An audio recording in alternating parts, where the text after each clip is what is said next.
কথা শুনিস না কেন? আজকে প্রথম বলতেছি, আসার পর থেকে বলে যাইতেছি আমি। কথা দিয়ে কানেই যায় না এমের। কি হয়েছে? কি হয়েছে মানে? তুমি আবার আসছো কেন এখানে? আজকে প্রথম না।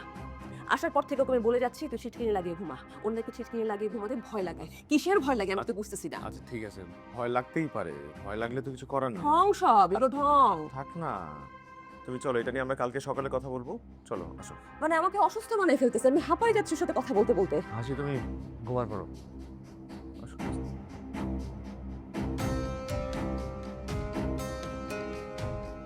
এত রাতেবেলা একটা মেয়ের রুমে গিয়ে ভেবে চিৎকার চেঁচামেচি করার কি মানে? আমি বেশ করছি, চিৎকার চেঁচামেচি করছি। আমি প্রথম দিন থেকে ওকে বলতেছি যখন ঘুমাবি রাতের বেলা দরজার ছিটকিনি লাগাই ঘুমা। মানে আমার কথাও কানে যায় না। আমি কিন্তু রাখবো না এরকম মেয়ে। আমি একটা বয়স্ক মেয়ে নিয়ে এসে রাখবো। ঢং করে, শুধু ঢং। ওর নাকি ভয় লাগে। সব ঢং, আমি বুঝি না। কিসের ভয়? ভয় লাগতেই পারে একটা মানুষের।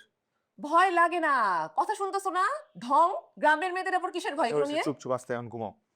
শোক। ওনা আমার শরীর খারাপ করে দিচ্ছে। আমি বলতেছি না ওর পিছে ঘুরতে ঘুরতে আমি অসুস্থ হয়ে যাচ্ছি।